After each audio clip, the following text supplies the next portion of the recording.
Hai BHC Season 1, until everyone is well.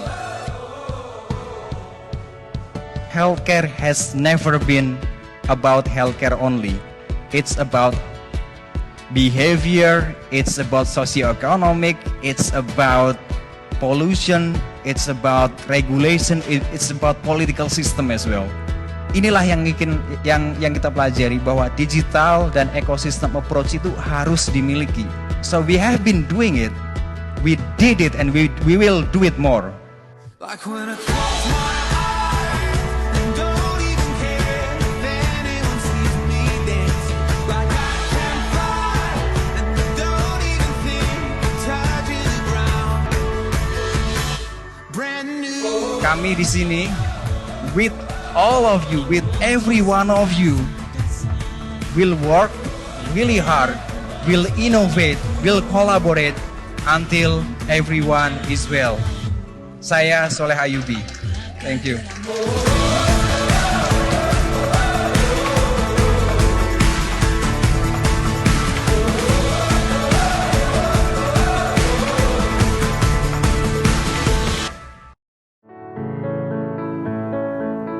Indonesia merupakan negara kepulauan dengan lebih dari 16.000 pulau. Dengan luasnya wilayah Indonesia, masyarakat memerlukan akses kesehatan yang lebih baik. Kondisi saat ini dirasakan belum meratanya tenaga kesehatan, khususnya dokter spesialis. Sementara angka biaya pelayanan kesehatan terus meningkat setiap tahunnya. Diperlukan sebuah inovasi dengan pemanfaatan teknologi di bidang kesehatan guna menjawab permasalahan tersebut. Kini, dokter spesialis dapat menjangkau puskesmas, merupakan jawaban dari Kementerian Kesehatan bersama holding BUMN Farmasi dalam menghadapi permasalahan dan tantangan tersebut. Diharapkan program ini dapat membantu masyarakat Indonesia mendapatkan akses layanan kesehatan yang lebih baik. Dengan layanan telemedicine, pasien yang datang ke puskesmas langsung ditangani dokter umum menggunakan aplikasi Medevo yang dapat memberikan data secara real-time antara dokter umum kepada dokter spesialis agar pasien mendapatkan pelayanan yang maksimal tanpa perlu ke rumah sakit, teruntuk kasus spesialistik, dan non-kegawat daruratan.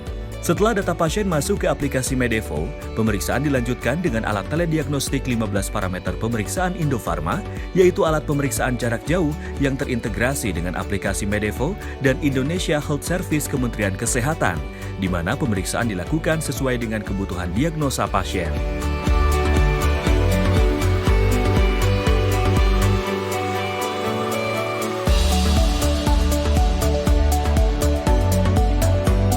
Berikut pemeriksaan yang dapat dilakukan dengan menggunakan alat telediagnostik Indofarma. NIBP, pulse rate, SpO2, temperatur, heart rate, ECG, respiration rate, ultrasonography, blood glucose, blood lipid, otoscope, digital stethoscope, PCG, IBP, capnography. Dokter umum akan melanjutkan pemeriksaan serta mengisi hasil pemeriksaan tersebut di aplikasi Medevo. Data-data pasien diterima oleh dokter spesialis sehingga dapat melakukan pemeriksaan lanjutan terhadap pasien. Dokter spesialis akan mengisi diagnosa akhir untuk pasien dan memberikan resep obat melalui aplikasi Medevo yang dapat ditebus di puskesmas atau apotek terdekat. Hasil diagnosis akhir, peresepan obat, dan penunjang medis dapat dilihat oleh dokter umum yang ada di puskesmas. Saya senang sekali sudah bisa mendapatkan layanan kesehatan di puskesmas dengan adanya telemedicine. Dengan adanya telemedicine di puskesmas, beta full ongkos berobat jadi hemat. Terbanyak makan waktu dan tercapai di jalan. Sekarang, sudah ada layanan dokter spesialis di puskesmas. Kini, layanan telemedicine rujukan dari dokter umum ke dokter spesialis dapat diakses oleh masyarakat. Dengan demikian, masyarakat dapat mendapatkan layanan dokter spesialis dari puskesmas, serta Dinas Kesehatan dan Kementerian Kesehatan dapat melakukan pemantauan layanan telemedicine melalui dashboard yang telah disediakan. Program ini merupakan kerjasama Kementerian Kesehatan bersama holding BUMN Farmasi. Gusman, makan yang banyak, biar nggak disebut kurus sama tetangga. Semuanya kini terasa berbeda. Dulu, makan bersama ibu sudah menjadi kebiasaan. Ibu selalu menyiapkan makanan dan dengan bersemangat ia akan bercerita banyak tentang kehidupan. Hal manis yang selalu ia berikan menjadi sebuah asupan yang menguatkan. membuat cerita di meja makan menjadi kenangan. Ibu menjadi sosok panutan satu-satunya. Namun, hal manis tersebut tidak dapat bertahan selamanya. Kebiasaan yang telah tercipta dapat hilang bila kita tak turut menjaganya. Terkadang, kita dipaksa untuk siap menerima keadaan, mengganti kebiasaan lama menjadi kebiasaan yang baru. Sini, sama ayah aja. Beruntung, kami masih diberi kesempatan. Ini kebiasaan baru kami. Tidak ada kata terlambat untuk tetap sehat demi diri sendiri dan juga orang yang kita sayangi. Nenek, konsultasi dulu ya. Ibu, untuk obat diabetesnya masih dikonsumsi secara teratur kan ya? Telemedicine for everyone.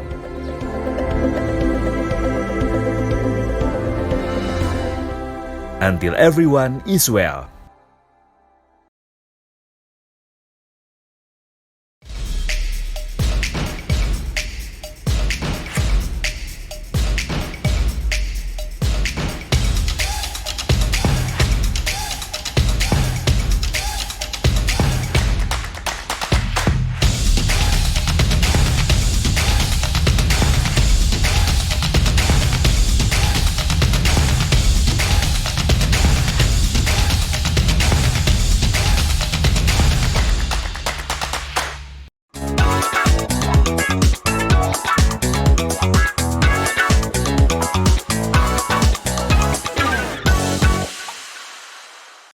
Hai, good morning, selamat pagi, Med Friend Sehat. Selamat datang di Medox, Medevo, Idea and Talks.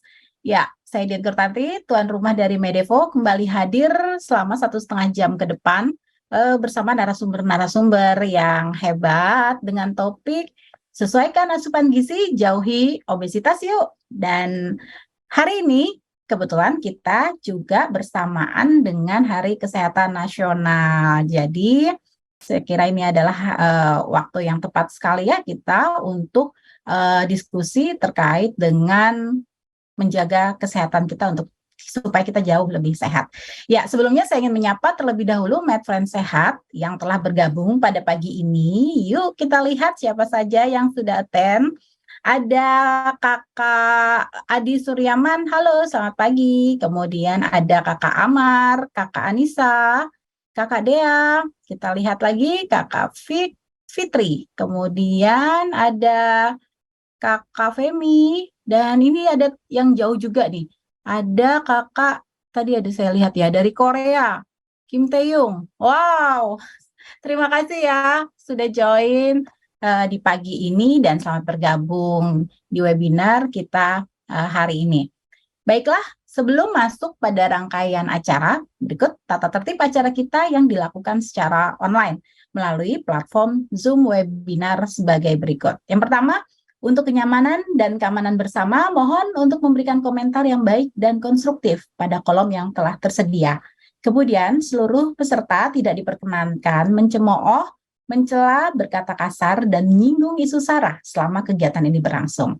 Panitia akan memblokir peserta yang tidak mematuhi tata tertib online.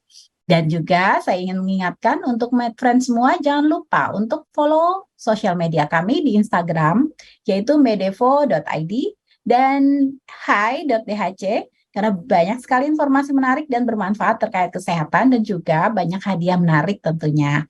Langsung follow Instagramnya sekarang juga ya. Dan untuk konsultasi kesehatan, aplikasi Medevo Apps dapat di-download di iOS ataupun Android. Jadi Med Friends bisa langsung download aja di App Store maupun Play Store agar dapat berkonsultasi langsung bersama dokter-dokter di Medevo. Saya juga praktek di Medevo loh. Ya, Med Friends sehat semua. Jadi berkenaan dengan Hari Kesehatan Nasional, kenapa kita kemudian mengambil tema terkait dengan obesitas, karena tentunya kegemukan dan obesitas itu yang didefinisikan sebagai kondisi ataupun akumulasi lemak abnormal atau berlebihan yang menimbulkan risiko bagi kesehatan. Jadi ukurannya adalah menggunakan indeks massa tubuh yang mana jika lebih dari 25 dianggap sebagai overweight atau kelebihan berat badan dan lebih dari 30 adalah obesitas.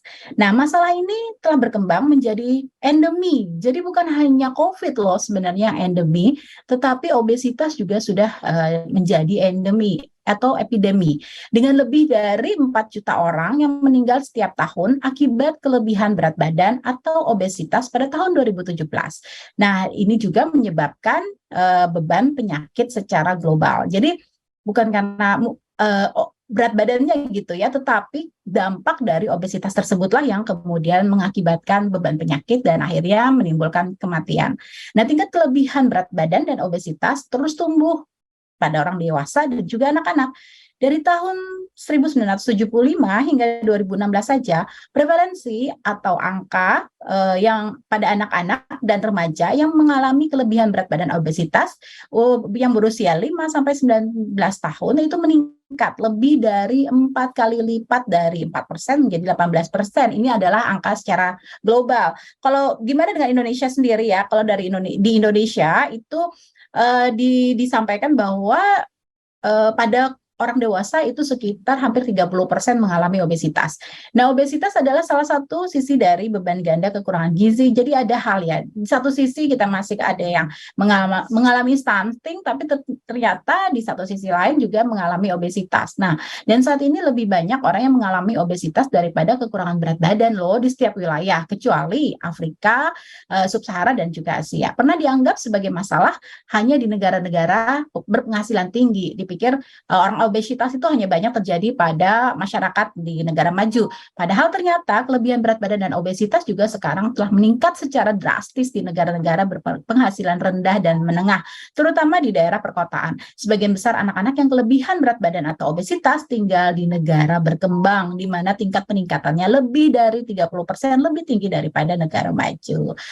Oke, hari ini kita akan menyimak informasi dan berdiskusi seputar obesitas bersama Dr. Eita Ardina, spesialis gizi klinik IVOCA, beliau juga sebagai salah satu dokter di Medevo yang menghandle terkait dengan personalized nutrition.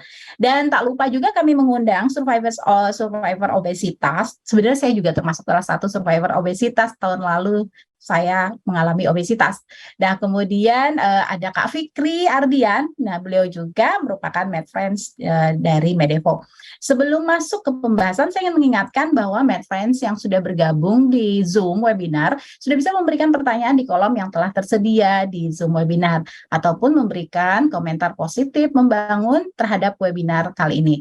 Juga kami informasikan bahwa identitas penanya bersifat rahasia dan kami hanya akan membacakan pertanyaannya. Jadi MedFriends bisa langsung bertanya pada kolom yang tersedia ya, karena nanti akan ada banyak hadiah menarik, yaitu ada 3 unit goodie bag menarik dari Medevo untuk penanya yang terpilih, serta saldo OVO untuk 4 orang pemenang, masing-masing senilai 250.000 yang akan diundi di akhir acara. Baik, selanjutnya masuk pada paparan yang akan disampaikan oleh our personalized nutrition, Dr. Eita Ardina, spesialis gizi klinik IVOCA. Please.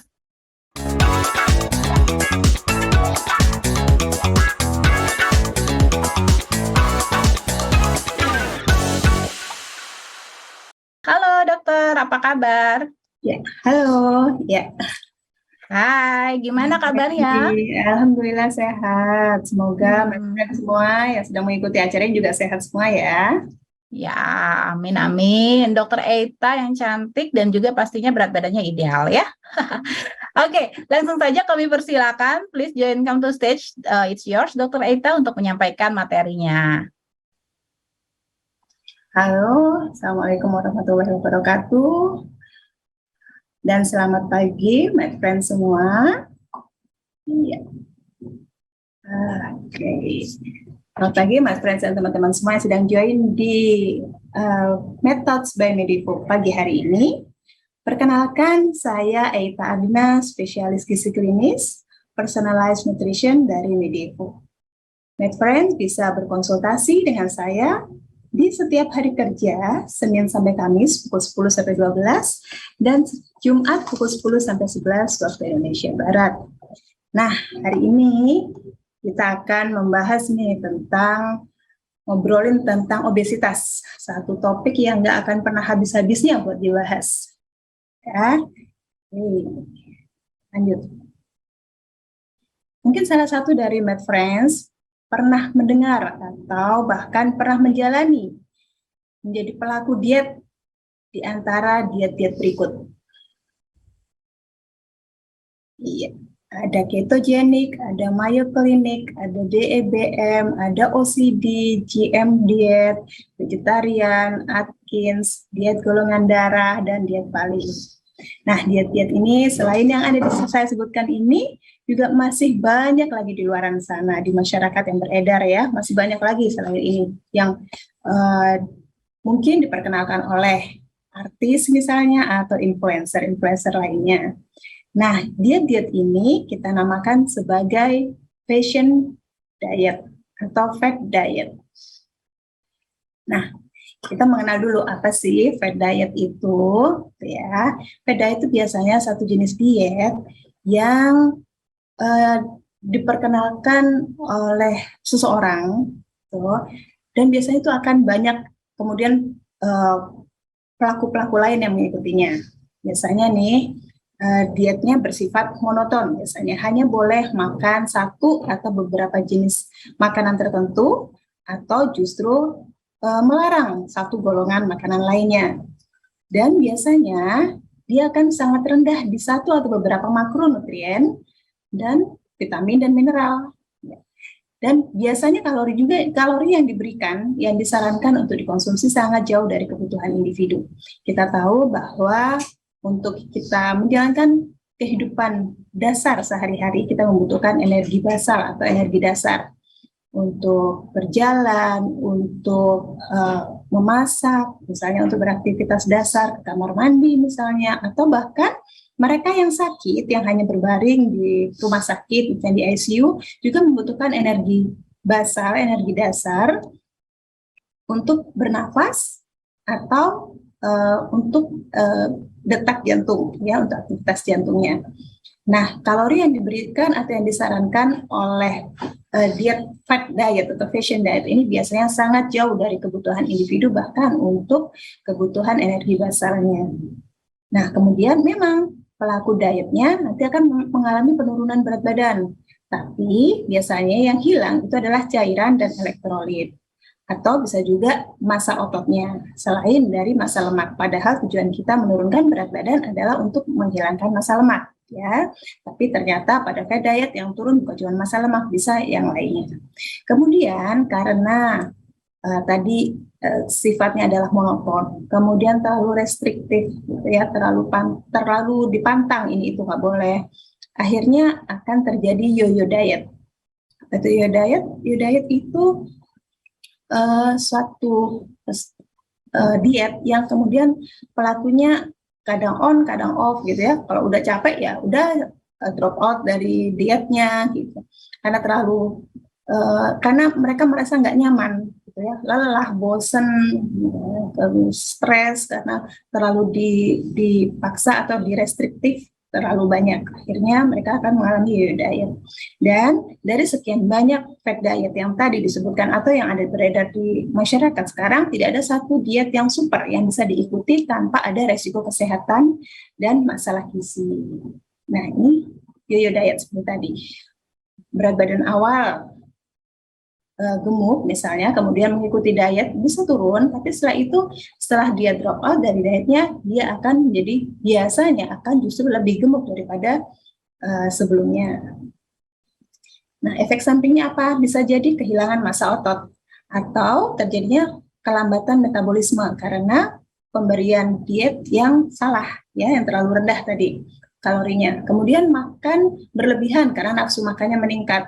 Sama seperti kalau misalnya kita setelah berpuasa gitu ya, nggak boleh makan apa-apa, kemudian buka itu langsung kayak balas dendam seperti itu, sama seperti ini. Kemudian ada rasa guilty feeling, bisa juga disebabkan oleh guilty feeling. Jadi misalnya setelah balas dendam kemudian ngerasa, aduh saya kok makannya banyak, yang nyesel gitu. Saya tuh besoknya aku besok mau diet lagi kayak gitu terus siklusnya, diet kemudian bosan, kemudian makan, habis itu ngerasa nyesel, diet lagi, seperti itu terus. Nah, dan biasanya yo-yo diet ini mengalami defisiensi mikronutrien. Nah, dari beberapa jurnal disebutkan, ini bukan saya yang bilang ya, tapi dari jurnal disebutkan bahwa ternyata fad diet itu no results, jadi nggak ada hasil gitu ya, jadi useless, property useless gitu. Termasuk pemberian diet low kalori yang sangat rendah. Padahal diharapkan pada penderita obesitas, diet yang diberikan itu yang meningkatkan kepatuhan pelaku untuk menjalankan diet itu secara terus-menerus harusnya. Nah, di sini juga dikatakan bahwa ternyata fad diet itu irasional dan tidak aman. Ya, dinyatakan bahwa dia unsafe practice, jadi tidak aman. Bahkan pada beberapa diet yang diet tinggi lemak, dia dapat menyebabkan peningkatan kadar kolesterol serum darah dan meningkatkan resiko terjadinya coronary heart disease atau penyakit jantung koroner. Di sini disebutkan gitu ya. Ya, di sini juga ada hasil penelitian yang menyatakan bahwa membandingkan antara diet konvensional dengan diet yang rendah karbohidrat. Maksudnya di sini rendah karbohidrat yang sangat rendah ya, diet. Nah, dinyatakan bahwa memang pada 3 bulan pertama yang kuning ini yang low karbohidrat diet, sedangkan yang hijau adalah yang konvensional diet, yang dietnya biasa-biasa, slow gitu ya, slow banget, yang santuy gitu. Memang yang menjalani low karbohidrat diet turunnya pada 3 bulan pertama memang lebih banyak daripada mereka yang menjalani konvensional diet. Konvensional dietnya sekitar 2-3 kilo turunnya. Sedangkan yang menjalani low karbohidrat diet bisa sampai 6 kilo pada 3 bulan pertama. Namun bisa dilihat bahwa setelah itu 3 bulan berikutnya hingga 6 bulan diet, mereka akan mengalami stagnasi, tidak akan mengalami penurunan lagi. Bahkan kemudian setelah diikuti sampai 1 tahun, berat badannya akan meningkat, hampir bahkan menyamai yang menjalani konvensional diet. Sedangkan mereka menjalani konvensional diet, meskipun turunnya perlahan, tapi pasti, dan akan terus tetap turun tanpa adanya kenaikan berat badan kembali. Nah, tadi sudah dikatakan bahwa ternyata fad diet ini bisa menyebabkan berbagai masalah kesehatan. Ya, apa aja sih? Ini dari beberapa jenis contoh fad diet, misalnya yang rendah karbo dan tinggi protein, ternyata masalah kesehatan yang ditimbulkan bisa terjadi seperti ketidakseimbangan cairan, ketosis, penekanan nafsu makan. Kemudian yang berat, yang parah adalah terjadinya disfungsi renal atau gangguan ginjal. Ya, kemudian adanya dehidrasi dan bisa menyebabkan osteoporosis.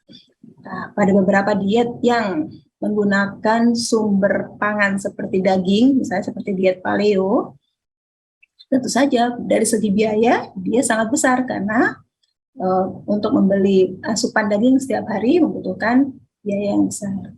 Kemudian bila kita lihat diet rendah karbo dan tinggi lemak, misalnya seperti yang lagi ngetren nih diet ketogenik, ternyata banyak masalah kesehatan yang juga ditimbulkan seperti asidosis, hipoglikemi, dehidrasi, letargi, batu ginjal, lagi-lagi masalah ginjal ya, dislipidemi atau terjadinya peningkatan lemak di dalam darah dan penurunan densitas tulang.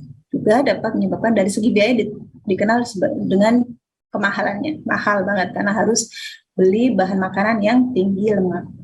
Dari jenis diet yang detox juga seperti itu ya, ternyata terjadi ketidakseimbangan gizi, defisiensi zat gizi tertentu dari makanan yang dipantang.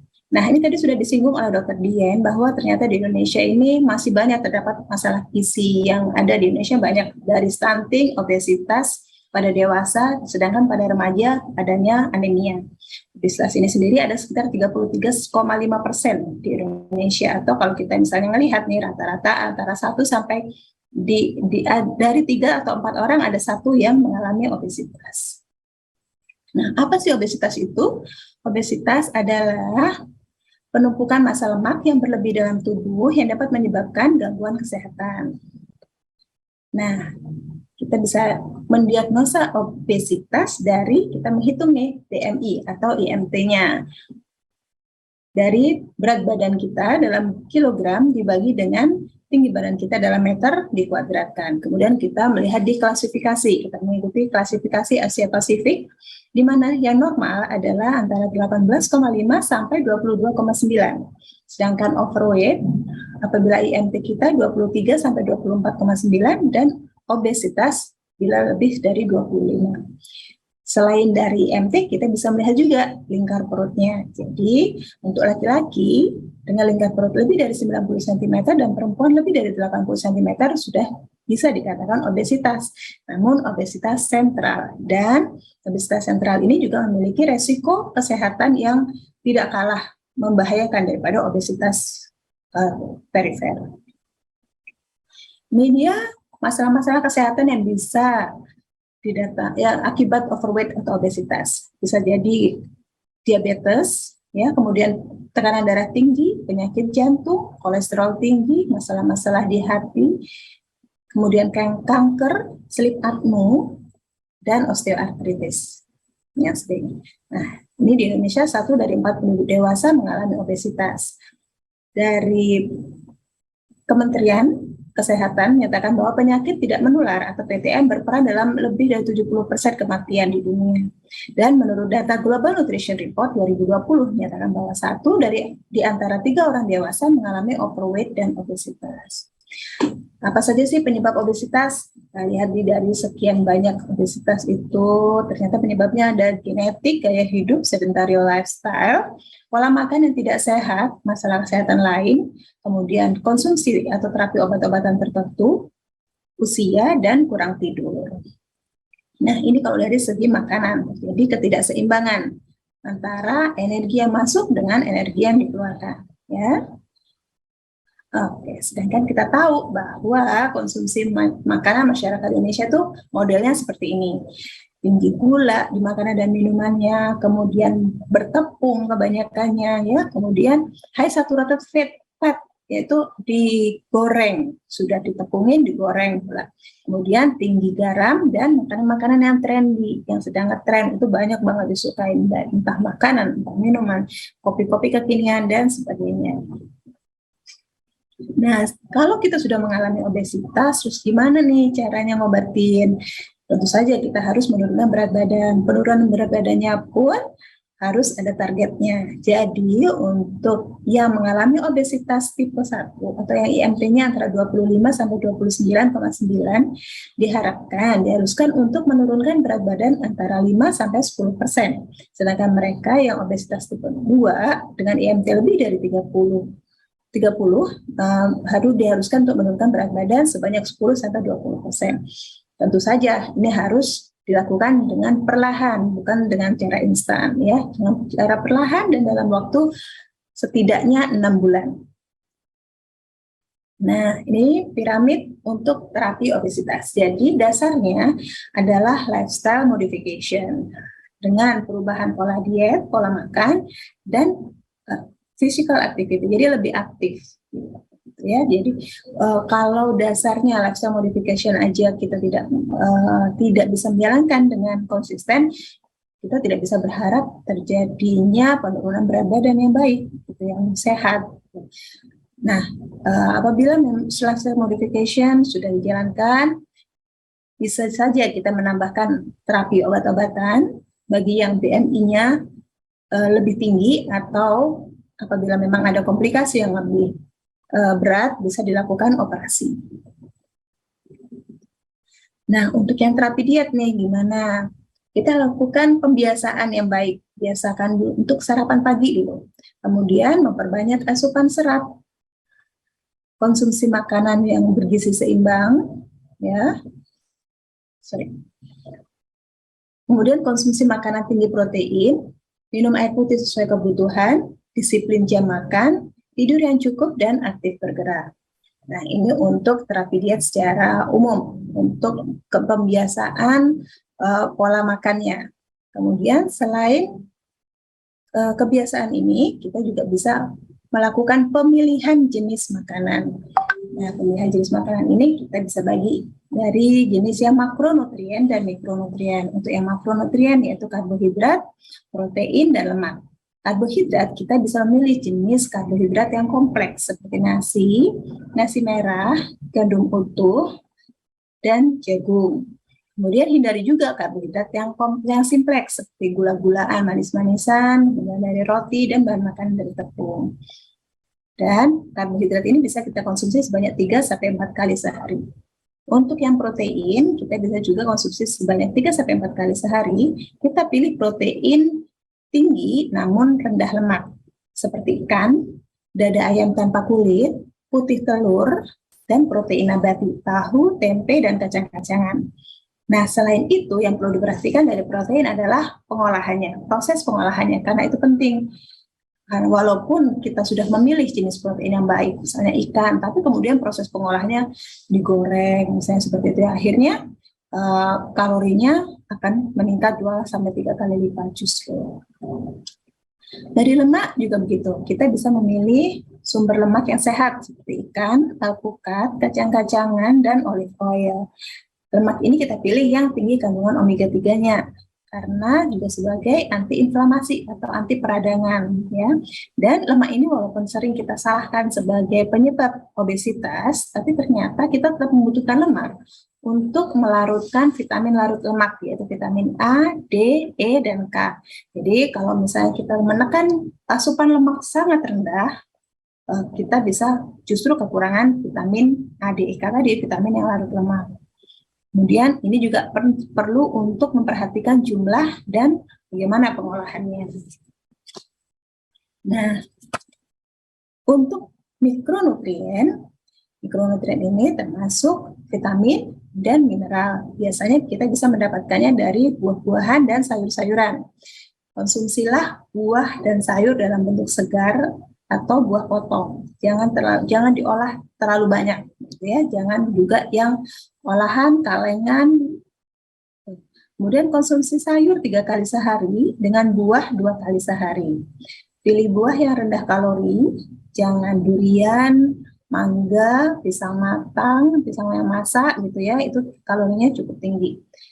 Karena serat ini bisa mempertahankan kenyang lebih lama. Kemudian buah-buahan tadi, buah dan sayur itu juga sebagai sumber vitamin dan mineral. Selain itu juga sebagai sumber antioksidan, ya. Juga kandungan seratnya yang ada dalam buah dan sayur bisa membantu kita untuk memperlancar BAB dan dapat membuang lemak. Sendiri dalam tanda kutip ya, membuang lemak. Jangan lupa juga untuk mengkonsumsi cairan. Konsumsi cairan atau air putih non kalori setidaknya 1.500 sampai 2.000 cc per hari. Diperhatikan juga sesuai dengan usia, kebutuhan, cuaca, dan aktivitas fisik. Kemudian sumbernya kita bisa dapatkan dari air putih, kuah sayur, sop, teh tanpa gula, susu skim, atau dari buah-buahan yang kaya air. Nah, setelah pemilihan jenis makanan, kita juga harus pengaturan jadwal makan nih buat yang diet. Jadi nggak ada ceritanya diet itu skip makan, skip jam makan, itu nggak benar. Jadi diet yang sehat, diet yang tetap makan 3 kali dengan selingan atau jam snack 2 kali. Jadi kita bisa mengatur jadwal makan pada jam 7 sampai jam 8 itu jam sarapan.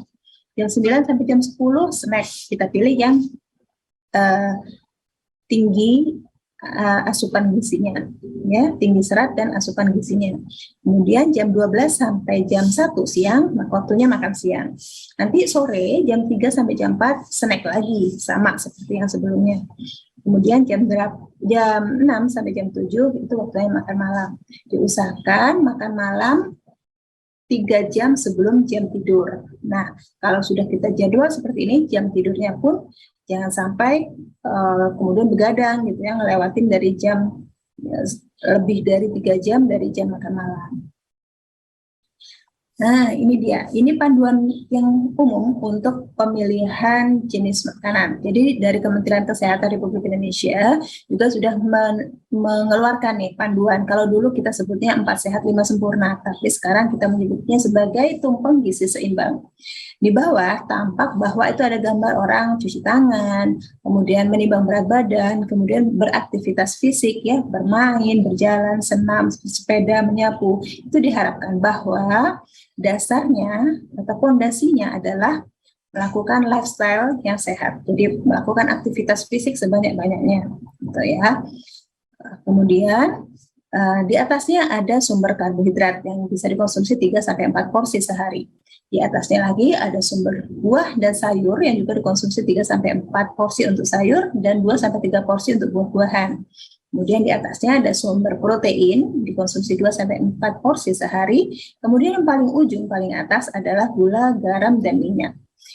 Ini artinya dia diletakkan paling ujung, diharapkan jumlah konsumsinya lebih sedikit atau paling sedikit. Jadi memang dibatasi untuk konsumsi gula, garam, dan minyak.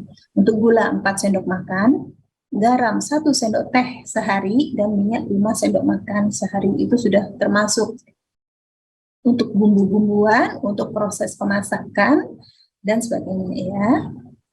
Nah, kalau masih lebih susah lagi, ada lagi yang lebih mudah, piring makanku. Sajian sekali makan. Ini panduan atau pedoman untuk memudahkan masyarakat mengira-ngira seberapa banyak sih porsi yang bisa dikonsumsi sehari. Jadi, apabila kita mau makan ya, ambil piring, itu piring dibagi 2. Untuk setengahnya kita isi dengan sayuran dan buah-buahan. Sayurannya lebih banyak daripada buah. 2/3-nya sayuran, 1/3-nya buah. Kemudian setengahnya lagi, yang 2/3 kita isi makanan pokok. Nasi merah boleh, jagung, ubi, dan sebagainya. Kemudian yang 1/3-nya kita isi dengan lauk-lauk. Nah, dari segi makanan udah. Kemudian apalagi nih untuk menurunkan berat badan? Jangan lupakan aktivitas fisik. Aktivitas fisik ada 2 jenis aktivitasnya, yaitu kardio dan strengthening atau penguatan otot. Untuk kardio dilakukan 150 menit per minggu. Ini bisa dicicil ya, jadi 150 menit per minggu. Bisa 5 kali 30 menit, jadi setiap hari tapi 30 menit. 4 kali 40 menit atau 3 kali 50 menit. Udah, tapi nggak boleh 1 kali 150 menit atau 2 kali 70 menit, nggak bisa. Jadi minimal 3-5 kali seminggu. Gitu. Ya. Kemudian untuk mencegah kenaikan berat badan kembali, disarankan jumlahnya harus lebih banyak, jadi 240 menit per minggu. Olahraga yang disarankan yang bersifat aerobik, seperti jalan sehat, sepeda, dan renang. Ini untuk yang kardio. Ya. Kemudian untuk yang strengthening atau penguatan otot bisa dilakukan 2-3 kali seminggu dengan 8-12 kali repetisi dan 2-3 set. Bisa dengan ngangkat barbel boleh, atau push up boleh, squat atau apa ya, boleh terserah. Nah, tentu saja ini disesuaikan dengan kondisi klinis masing-masing ya. Jangan memaksakan diri kalau memang belum pernah latihan atau belum pernah olahraga sama sekali terus pengen langsung kardionya 1 kali olahraga kemudian 1 jam gitu, atau penguatan ototnya langsung yang pakai beban 5 kilo ya jangan. Nanti besoknya malah badannya sakit semua, malah kapok olahraga, nggak olahraga lagi besoknya gitu. Jadi harus pelan-pelan tapi bertahap dan terstruktur. Kemudian tadi yang terakhir ya, ada terapi obat. Jadi apabila memang diindikasikan untuk diberikan obat, misalnya pada mereka yang obesitas dengan komplikasi misalnya, atau ini indikasi pemberian obat dengan IMT lebih dari 23, dengan adanya komorbid, misalnya sudah terjadinya peningkatan gula darah, tekanan darah tinggi misalnya, atau mereka dengan IMT lebih dari 25 tanpa komorbid, itu sudah bisa diberikan obat-obatan. Nah, jenis obatnya bermacam-macam. Bisa ada yang berfungsi untuk menghambat absorpsi zat makanan tertentu, menghambat selera makan, atau peningkatan pengeluaran energi. Nah, namanya juga obat, tentu saja ada efek sampingnya ya. Efek sampingnya tergantung dari dosis yang diberikan dan masing-masing orang itu sendiri. Ya, bisa jadi steatore itu BAB dengan ada lemak-lemaknya atau minyak-minyaknya di liabnya. Kemudian bisa terjadi diare, sakit perut, flatulen itu perut kembung dengan pengeluaran gas, jadi kayak maaf kentut-kentut gitu ya. Kemudian ada kekurangan vitamin larut lemak dan oily spotting. Oily spotting itu sama, jadi misalnya buang angin kemudian disertai dengan pengeluaran minyak sedikit. Oke, sekian paparan singkat dari saya. Sekali lagi saya mengingatkan bagi Med Friends yang ingin berkonsultasi lebih lanjut atau yang ingin bertanya perihal gizi secara lebih personal, bisa menghubungi saya di Medevo setiap hari kerja, Senin sampai Kamis pukul 10 sampai 12 dan Jumat pukul 10 sampai 11 WIB. Demikian waktu saya kembalikan pada moderator, Dr. Dian, silahkan.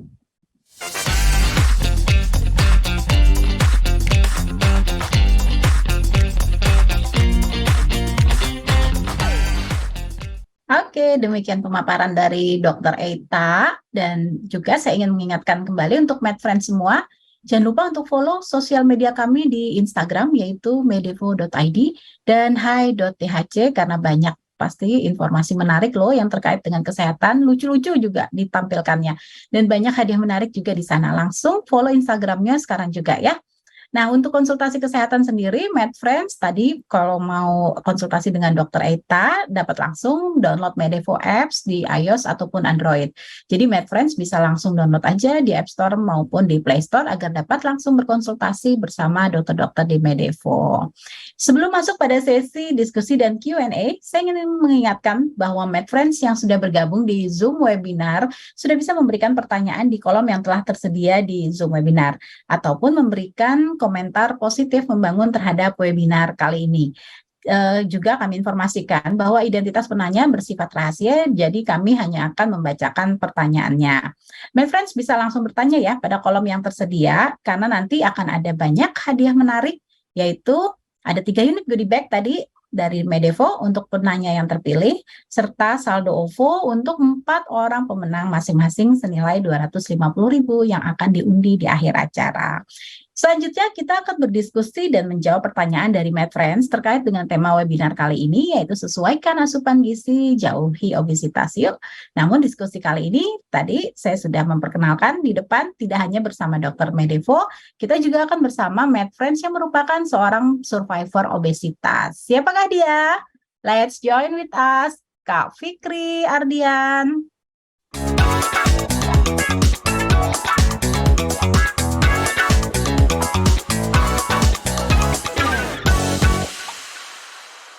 Halo, selamat pagi Kak Fikri. Halo Dr. Din, selamat pagi. Selamat pagi juga buat Med Friends yang udah hadir. Ya, ini kita sama-sama survivor obesitas. Oke, boleh diceritain nggak Kak Fikri perjalanannya sebagai survivor dan pencapaiannya seperti apa? Silakan. Iya, jadi emang awalnya saya adalah orang yang percaya ya kalau berat badan, kegemukan, obesitas itu memang genetik. Kalau orang tua saya gemuk, berarti saya memang wajar kalau gemuk gitu. Sampai akhirnya saya kuliah, dan ternyata berat badan saya sampai di titik terberat ada di 110 kg. Nah, bahkan kalau nanti ada fotonya sebenarnya untuk before afternya, mungkin kalau mau ditampilkan boleh. Oh, oke, boleh dong, kita lihat dong. Iya. Kalau before after saya bisa lihat tuh di video yang telemedicine tuh saya di masih obesitas. Iya, yang sebelumnya ya, Dr. Din ya. Iya. Oke, Iya, jadi sebenarnya ya. terus terang aja, kalau di foto ini, before ini saya bahkan bukan 110 ya, ini saya udah mulai diet ini, udah 105. Nah, 110-nya mana? Terus terang aja nggak ada, karena saya malu ya bawaannya tiap kali ada teman-teman yang foto-foto, kalau di kampus gitu ya, saya selalu nawarin diri jadi fotografer aja, saya yang bagian fotoin deh, daripada saya masuk di frame gitu. Kalau saya suka Sampai akhirnya nyempil. ternyata, iya, saya selalu kalau nggak di pinggir-pinggir aja lah, biar kalau mau dipajang, di-upload, saya di crop aja gitu. Sampai akhirnya ternyata saya memahami bahwa diet menurunkan berat badan bukan proses yang harus buru-buru, harus instan, harus eliminasi makanan ini dan itu. Bisa juga dengan cara yang santai dan dengan lebih aktif bergerak juga ya, rajin olahraga seperti yang tadi udah disampaikan oleh Dr. Ita. Begitu. Iya, betul. Jadi sama, saya juga gitu tuh. Yo-yo tadi kata Dr. Eta kan, udah biasa sih turun 10 kilo naik 20 kilo gitu. Akhirnya ya Iya, tadi betul. benar nggak berhasil gitu. Oke, biar kita lebih seru dan ada yang mengampu diskusi kita panggil yuk Dokter Eita untuk bergabung bersama kita bertiga. Nah, oke. Ya, ini menarik banget ya Dokter Eta ya, karena to be honest, saya juga sebagai survivor gitu kan ya. Tadi Dokter Eta menyampaikan bahwa potensi yoyo gitu. Kemudian ada berbagai macam metode diet dan mungkin tidak bisa monoton gitu ya. Dan sebenarnya ini juga harus dikawal oleh seorang coach atau profesional begitu. Nah, kira-kira nih ya dari semua metode diet itu, ini yang mana sih yang paling sering yang selama Dokter Eita menjadi menjadi dokter yang menangani pasien itu paling banyak kira-kira masyarakat menggunakan model diet yang seperti apa ya dok? Yang paling banyak nih keto. Ya. Oh, keto, oke. Nah, ketogenik, kemudian yang baru-baru nih, yang model TIA. Apa itu model TIA? TIA Aresta, dietnya TIA, Kak TIA itu. Ya, Kak TIA, oke. Nah, itu. Kemudian ada yang OCD atau yang yang intermittent fasting. IF ya. Oke, kalau Kak Fikri sendiri modelnya seperti apa Kak? Dietnya kemarin? Kalau dari saya ya, kebetulan dulu saya yang sangat mempercayai bahwa berat badan itu hanya bisa turun kalau saya intermittent fasting atau puasa. Karena kan kalau katanya ya, kalau kita berpuasa akan terjadi pembakaran lemak dan lain sebagainya.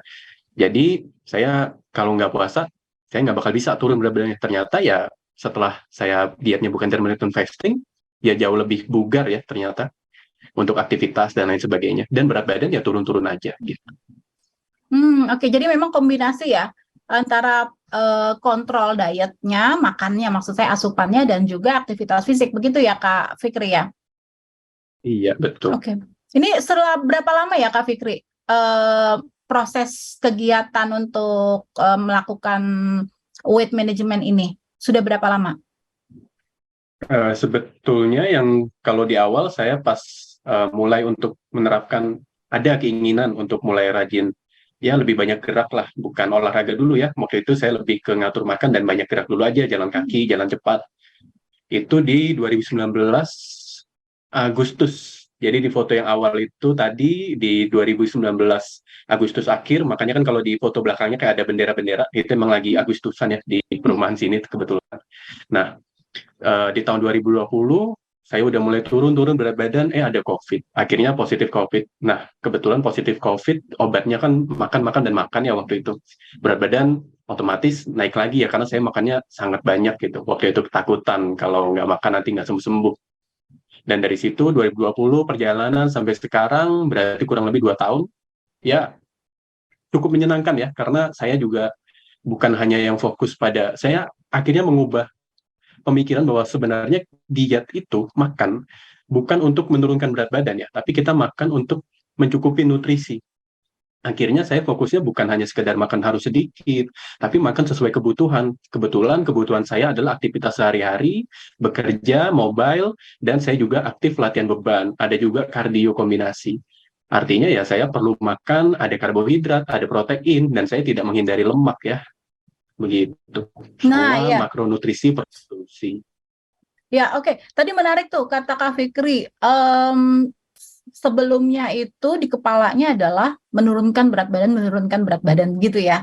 Di target di kepala. Nah, ini sama nih yang terjadi dengan saya juga, Dr. Eta. Jadi saya juga ketika 2019 itu sebenarnya sudah ada penurunan berat badan sekitar 10 kilo yang tadi saya sampaikan gitu ya. Tapi ternyata pas COVID sama nih kondisinya, takut nih ya kan, dengan kemudian kayaknya harus fit terus gitu ya, makan. Ternyata karena kita WFH, kita kebablasan gitu ya kan, dan juga asupannya itu yang kemudian tidak seimbang, tidak tepat begitu ya. Nah, sampai akhirnya 2020, 2021 itu saya kena COVID gitu. Dan gejalanya tidak menyenangkan. Saya kena COVID, kemudian 2 kali kena COVID, dan mudah sekali kena COVID. Sampai saya bertanya-tanya, kenapa saya sangat mudah, sementara mobilitas saya sama dengan teman-teman yang lain. Akhirnya, ketika saya bercermin, saya melihat, oh oke, kayaknya sudah nggak benar badan saya, overweight, bukan overweight lagi, obesitas tingkat 2 gitu kan. Nah pada saat itu akhirnya saya coba untuk, oke kalau gitu saya harus setting persepsi saya, bukan menurunkan berat badan, tetapi change behavior. Nah jadi kayaknya sih kalau pengalaman saya pribadi sendiri, kita memang harus memperbaiki terlebih dahulu persepsi kita, cara berpikir kita. Jadi bukan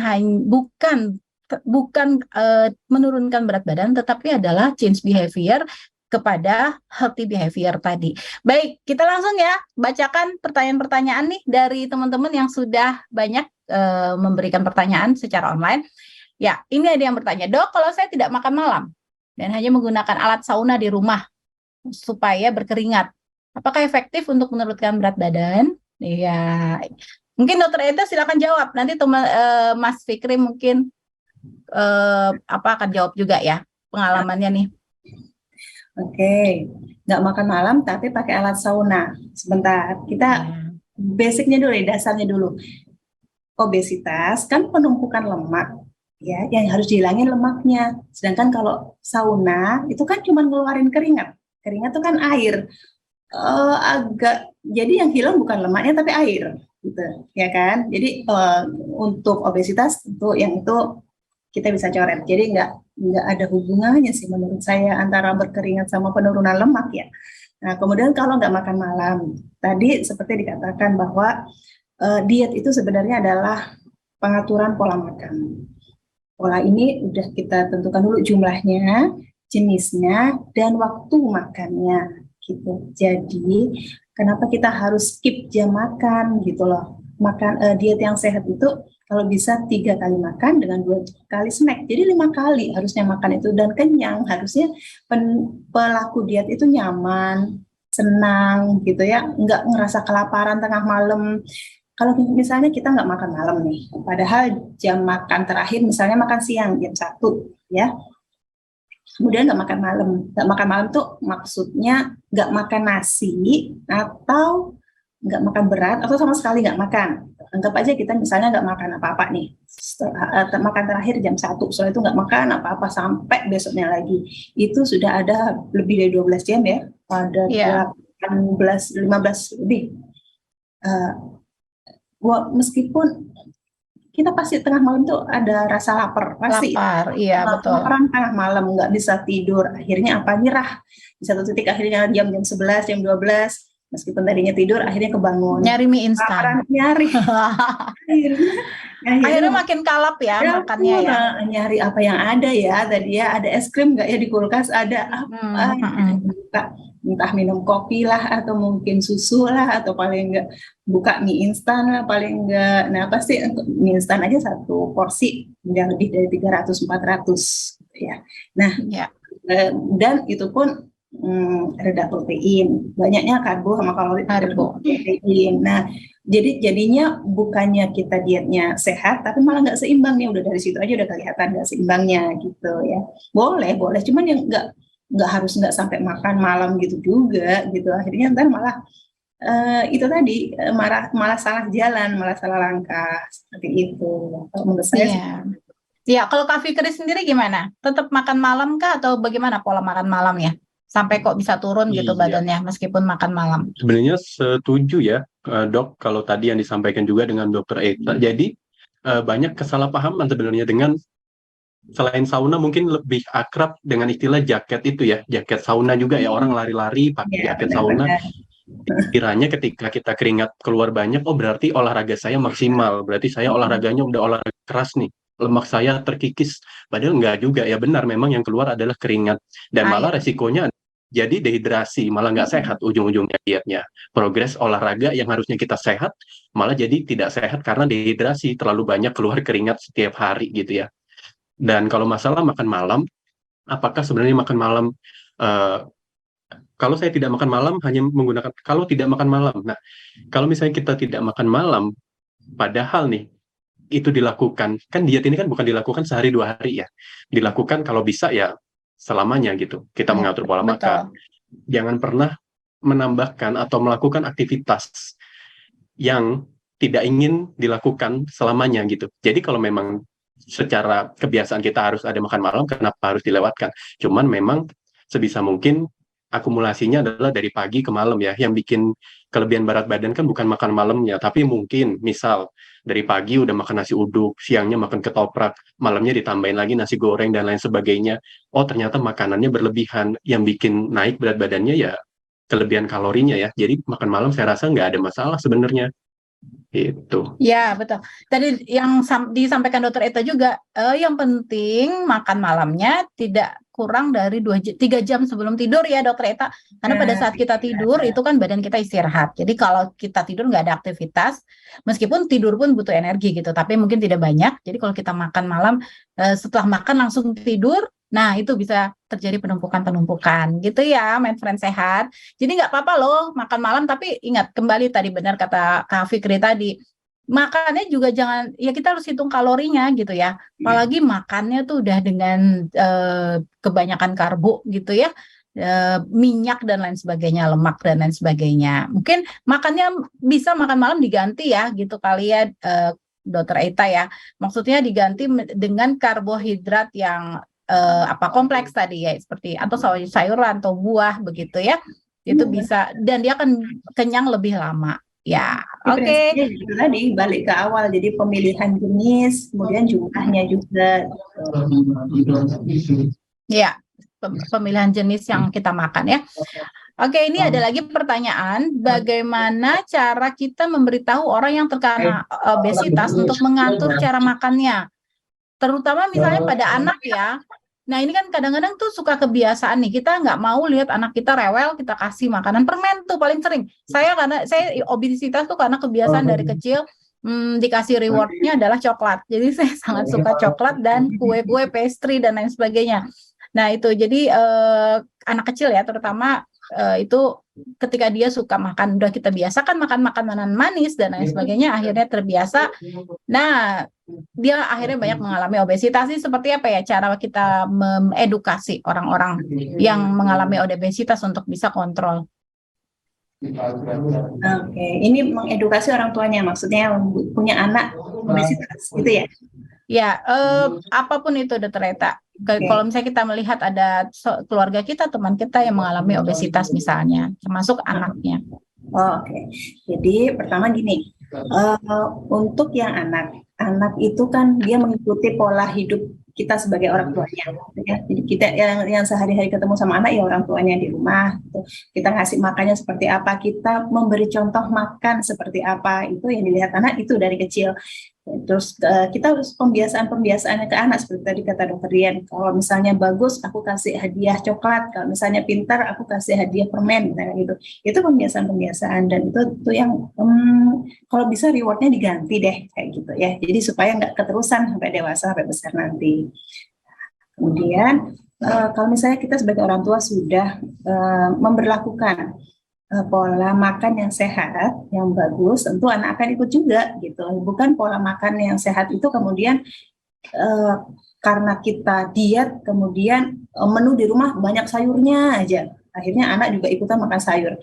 Sebenarnya sih sayur, serat pada anak itu hanya untuk pengenalan. Jadi nggak disamakan dengan kita yang orang dewasa gitu. Jadi mereka tetap butuh karbohidrat, protein, dan lemak dalam cukup dan banyak buat mereka gitu ya, untuk membantu tumbuh kembangnya, untuk menunjang tumbuh kembangnya. Jadi buat anak-anak apalagi yang obes nih, kalau bisa jangan didietin, nggak usah diet, jangan karena akan takutnya mengganggu pertumbuhan dan perkembangan mereka gitu. Apalagi anak usia sekolah ya, usia aktif-aktifnya, kemudian mereka harus aktivitas sekolah, ekskul, mungkin berada kegiatan lain. Kalau bisa sih yang kita lakukan adalah memperbaiki pola makannya tadi. Pilih makanan yang benar-benar real food gitu, makan nasi misalnya, kemudian misalnya ayam ya bentuk ayam, bukan ayam tapi bentuknya nugget gitu, atau daging ya bentuk daging sapi, bukan daging dalam bentuk bakso-baksoan misalnya kayak gitu. Nah, pemilihan real food, kemudian pemilihan makanan jumlahnya seperti itu membantu banget ya untuk kebiasaan makan mereka. Kemudian untuk usia anak sekolah, usahakan lebih banyakin aktivitas fisiknya. Anak usia sekarang ya, kita tahu nih, pegangannya tuh gadget pasti ya, HP kayak laptop kayak, kemudian kalau udah duduk main game bisa berjam-jam gitu ya ngadepin gadgetnya. Nah itu yang harus kita kurangi. Nah, jadi usahakan mereka lebih banyak untuk kayak kita dulu tuh main gitu ya, lepasin dulu gadgetnya kalau bisa. Jadi mereka beraktivitas fisik, ngeluarin energinya gitu. Selain makan yang cukup, energi juga harus dikeluarin biar ya itu tadi nggak numpuk kayak gitu. Nah, itu untuk anak-anak ya. Kemudian pastikan juga pola feeding rule-nya benar. Jadi kalau waktunya makan ya makan, jangan makan sambil nonton TV misalnya gitu. Jadi udah nggak ingat nih udah piring keberapa makannya gitu ya. Makan sambil nonton, makan sambil main game gitu. Jadi feeding rule yang harus diperbaiki lagi. Nah, kemudian untuk yang orang dewasa nih, untuk memberitahu gimana cara makannya, mengatur cara makannya gitu. Kalau orang dewasa saya rasa lebih mudah ya, karena sudah lebih bisa diajak bicara gitu. Maksudnya udah tahu lah penyakit-penyakit apa aja, resikonya apa aja buat obesitas gitu. Jadi untuk ngatur cara makannya, saya rasa sih lebih mudah gitu untuk diajak diskusi. Ya, jadi kalau tadi Dokter Eta sampaikan kalau untuk anak-anak itu tidak perlu ya teman-teman membuat aturan-aturan diet begitu ya, hanya tinggal cukup diperhatikan mayoritas tuh apa sih yang dia makan begitu ya. Kalau dalam makanan yang tadi tinggi gula gitu ya, nah itu yang teman-teman harus biasakan untuk justru harus dieliminasi makanan-makanan tersebut seperti itu. Jadi memang harus diberikan makanan-makanan yang real food tadi kalau Dokter Eta. Nah, bagaimana dengan ibu hamil nih Dokter Eta? Kan kita juga sering kali ya ketika hamil tuh kayak saya ingin memberikan gizi yang banyak buat anak saya, terus makan tuh udah nggak ada ukuran gitu, makan sebanyak-banyaknya, terus ternyata outputnya adalah badannya jadi besar, obesitas dan lain sebagainya. Ketika anak udah lahir dan menyusui, nah ini seperti apa? Mungkin badan saya besar banget, mau masuk kantor malu gitu, saya mau diet. Nah ini seperti apa ya teknisnya? Memang pada ibu hamil dan menyusui memang ada penambahan kalori dan protein sekian, beda-beda. Trimester pertama berapa, kedua berapa, ketiga berapa. Untuk menyusui juga beda lagi gitu.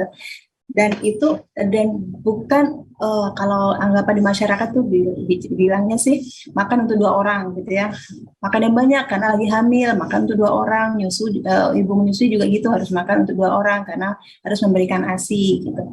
Sebenarnya istilah makan untuk 2 orang itu agak kurang tepat sebenarnya, karena penambahan kalori yang dibutuhkan paling banyak sekitar 300 sampai 400 kalori doang. Padahal kalau kita sendirian nih, kebutuhan kita 1.500.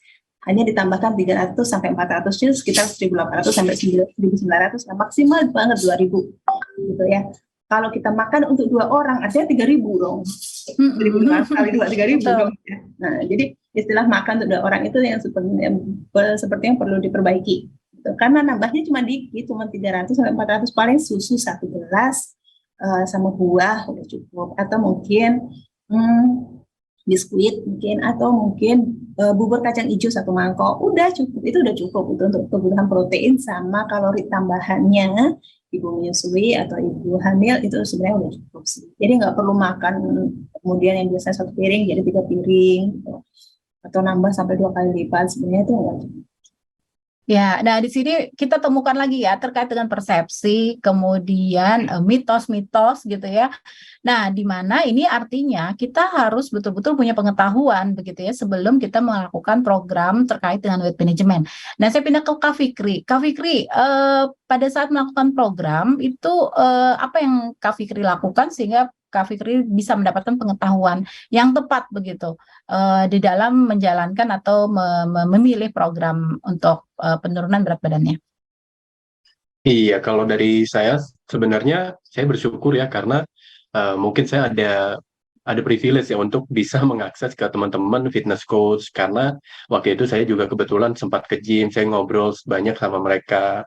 Dan sekarang kalau kita berbicara masalah informasi, sebenarnya ada banyak ya informasi kita bisa dapat dari sesederhana dari Google, kita mau akses jurnal juga bisa, kita mau akses YouTube juga bisa, tapi memang pastikan diverifikasi ulang ya, jangan hanya dari satu sumber informasi ketika kita mencari sebuah, misal kita ketik kata kuncinya cara diet cepat. Nah, kalau bisa memang kata-kata cepat, instan, turun 10 kilo dalam 1 bulan, itu jangan dimasukin ya, karena dia semacam itu yang kadang bikin kita bisa turun berat badan dalam waktu cepat, tapi sifatnya hanya sementara. Ujung-ujungnya tidak nyaman dilakukan, tidak mudah dilakukan, dan ya kembali lagi ke kebiasaan lama.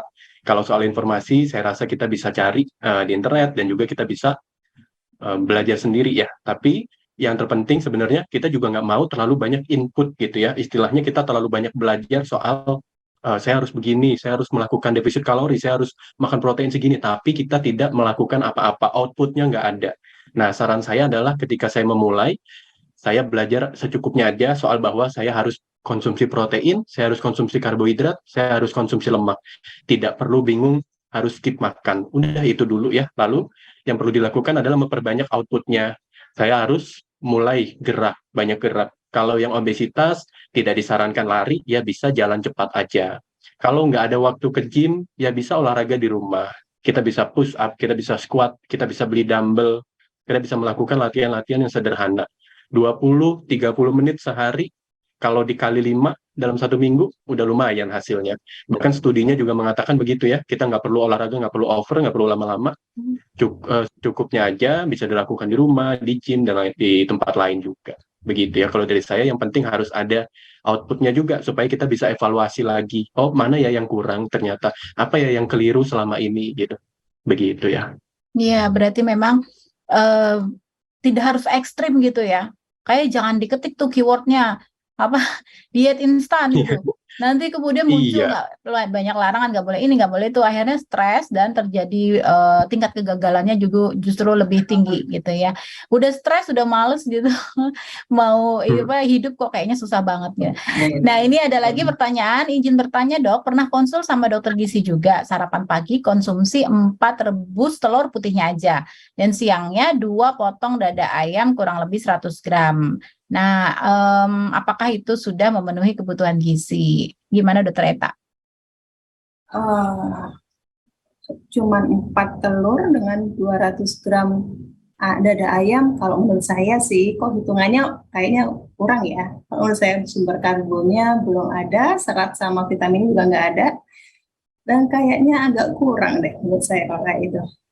Tapi mungkin pertimbangan dokternya waktu itu dilihat dari kondisi masing-masing ya. Saya kurang tahu sih gimana kondisinya Anda pada saat berkonsultasi. Kemungkinan ada pertimbangan-pertimbangan tertentu yang diberikan. Tapi kalau menurut saya dengan 4 rebus telur, itu pun putihnya aja ya, telur rebus sama 100 gram ayam sepertinya kurang. Apalagi vitamin dan mineral yang sama sekali itu kok vitamin, mineral, dan serat. Nah ini kok nggak ada sama sekali ya dari situ ya. Atau mungkin ini dari sisi proteinnya saja mungkin yang disampaikan di pertanyaan ini mungkin ya. Karena kemungkinan besar sih kalau ke ahli kesehatan pastinya tetap rekomendasinya adalah tadi lengkap, betul. Tidak hanya protein saja yang dikonsumsi, tetapi juga ya karbo juga tetap harus ada, tapi pemilihannya karbo yang mana begitu. Terus kemudian vitaminnya juga harus ada. Baik, ya kita lanjut lagi. Nah, apakah mengkonsumsi susu protein yang dijadikan meal replacement sebagai pengganti sarapan atau makan malam itu baik dan tepat untuk jangka waktu 2-3 bulan dilakukan secara konsisten? Dan kemudian pertanyaan kedua, apakah dengan berjalan kaki 10.000 langkah yang diakumulasi dari pagi sampai sore setiap hari itu udah cukup untuk membakar kalori yang telah kita konsumsi sehari-hari? Nanti mungkin boleh dibantu juga dijawab oleh Kak Fikri ya. Silakan Dokter Eta untuk meal replacement sebagai pengganti sarapan atau makan malam. Oke, meal replacement-nya diganti dengan susu protein. Nah, untuk protein ini agak-agak tricky nih kita, karena kebutuhan protein tiap orang beda-beda, tergantung berat badan, tergantung kondisi kesehatannya juga. Mereka yang ada gangguan ginjal tentu nggak boleh ya proteinnya terlalu tinggi gitu. Jadi kita harus tahu dulu fungsi ginjalnya seperti apa gitu ya. Nah, kemudian usia juga nih, mereka yang remaja juga nggak boleh nih terlalu tinggi protein. Usia lanjut juga proteinnya perlu hati-hati juga. Mereka dengan penyakit-penyakit tertentu seperti diabetes juga biasanya ada gangguan di ginjal. Jadi konsumsi protein juga perlu hati-hati. Nah, untuk pemberian susu protein, kalau menurut saya harus dihitung dulu kebutuhan proteinnya sehari berapa. Gitu. Kemudian dari asupan makanan sumber, apakah memang nggak memenuhi? Apakah emang harus gitu? Apa harus pakai suplementasi susu gitu? Kalau memang dari makanan sumber proteinnya yang udah diasup tiap hari udah cukup, kenapa harus ada tambahan susu protein lagi gitu? Ntar malah proteinnya terlalu banyak, akhirnya akan membebani ginjal gitu. Takutnya sih saya gitu, karena kita bicara secara general ya, umum kita belum periksa fungsi ginjal dan lain-lain. Jadi secara umum sih kalau memang asupan protein sudah cukup, nggak perlu lagi tuh ada suplementasi susu protein lagi. Ya, Itu dikonsumsi dalam jangka panjang ya 2 sampai 3 betul. bulan. Ini akan Iya, membebani betul. ginjalnya gitu. Apalagi Dan misalnya, dan ada resiko ini juga, Dokter Eita, alergi ya. benar, iya. Jangan lupakan juga kalau susu biasanya ada resiko alergi juga gitu, meskipun gimana ya. Oke. Kemudian berjalan kaki 10.000 langkah. Berjalan kaki bisa termasuk olahraga yang aerobik. Tapi kita lihat dulu nih, olahraga itu kan aktivitas fisik itu kan jenisnya macam-macam ya. Ada yang NEPA, non exercise physical activity. Jadi kayak misalnya nyapu, nyuci baju pakai tangan gitu ya, bukan pakai mesin, nyuci bajunya jadi dikucek pakai tangan, nyapu, ngepel, cuci baju, masak, itu NEPA, non exercise physical activity. So aktivitas fisik tapi yang bukan olahraga. Kemudian ada yang exercise itu aktivitas fisik yang bisa terstruktur dan terukur. Misalnya seperti ini, jalan kaki, kemudian nge-gym, workout di gym gitu ya. Kemudian olahraga-olahraga yang bisa kita bisa jogging gitu, bisa kita ukur intensitasnya, masuk ringan, sedang atau berat, itu termasuk exercise. Kemudian ada juga yang sports gitu, yang olahraga permainan yang bisa dipertandingkan, seperti basket, volley dan sebagainya. Nah, kalau yang berjalan kaki 10.000 langkah itu menurut saya bisa masuk di yang exercise, yang aktivitas fisik exercise, bisa juga hanya sebagai NEPA. Jadi untuk menurunkan, misalnya berat badannya obes banget nih, untuk menurunkan berat badannya dibutuhkan pengurangan kalori sekitar 500 lebih, misalnya gitu ya. Untuk jalan kaki itu bisa dijadikan exercise tapi yang dasarnya aja, aerobik. Tapi perlu juga tambahan, misalnya strengthening atau penguatan otot. Nah, itu. Jadi untuk membakar kalorinya bisa lebih banyak lagi, bisa lebih biasa lagi. Iya. Kalau cuma jalan, ya bisa sih, cuman ya nggak cukup. Untuk aktivitas fisik udah cukup, ya 10.000 langkah udah cukup lah secara general untuk mencegah penyakit-penyakit metabolik tadi ya, obesitas, kemudian diabetes. Nah, itu sudah cukup lah untuk berjalan kaki 10.000 langkah. Tapi untuk penurunan berat badan sebenarnya perlu tambahan lagi untuk pengeluaran kalorinya. Oke, baik. Nah, kalau Kak Fikri ada pengalaman nggak menggunakan meal replacement ini? Iya, jadi sebenarnya ada banyak salah paham ya kalau di masyarakat itu saya lihat menganggap susu protein sebagai meal replacement. Padahal sebenarnya begini, meal replacement itu memang ada sendiri ya, biasanya kandungannya cukup karbohidrat, cukup protein, ada lemaknya juga. Sedangkan kalau untuk whey protein, dia itu perannya hanya sebagai suplemen atau tambahan. Nah, isinya, kandungannya adalah protein yang bahan dasarnya dari susu sapi gitu ya.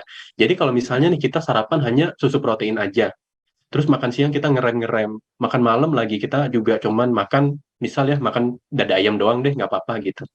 Nah, apakah kemudian kecukupan gizinya itu terpenuhi? Belum tentu juga. Jadi sebenarnya whey protein bukan meal replacement, dan itu hanya sebagai tambahan kalau teman-teman di sini misal kayak saya, berat badan saya sekarang 75. Saya ingin hit protein atau ingin mendapatkan protein 2 kali berat badan saya, misalnya 150 gram.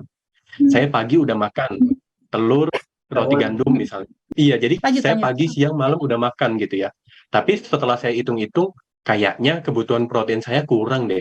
Saya bisa dapat dari mana ya? Oh, saya bisa dapat dari whey protein. Dan whey protein itu nggak ada ajaib-ajaibnya, dalam arti tidak lebih bagus dari real food.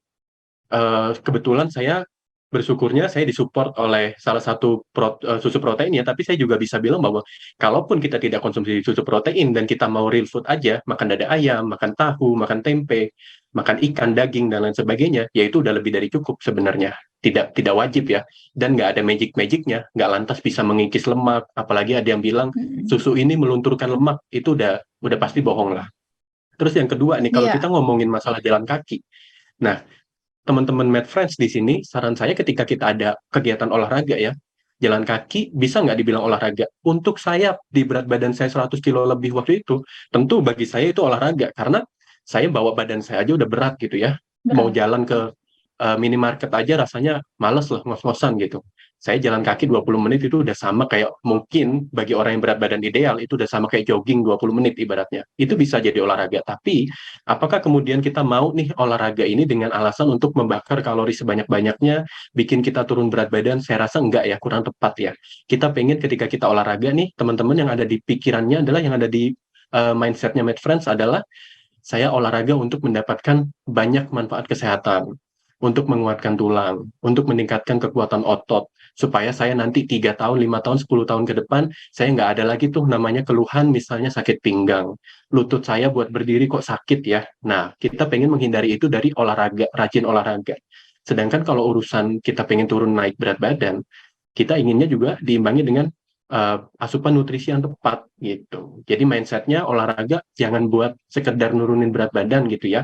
Jalan kaki 8.000 langkah, sweet spotnya udah nggak ada masalah, sehari-hari 7.000, 8.000 langkah, atau mau 10.000 langkah juga nggak ada masalah, bagus-bagus aja. Tapi kemudian bukan berarti kita dengan jalan kaki harapannya, oh saya harus turun berat badan nih, yang nurunin berat badan saya adalah jalan kakinya. Bukan juga ya, tapi bagaimana kita mencukupi nutrisi sehari-hari dikombinasikan dengan olahraga, begitu ya. Ya, oke. Jadi memang ternyata apa yang dilakukan oleh Kak Fikri tadi ya, itu berbeda ya ketika kita mencari berbagai macam informasi terkait dengan diet begitu.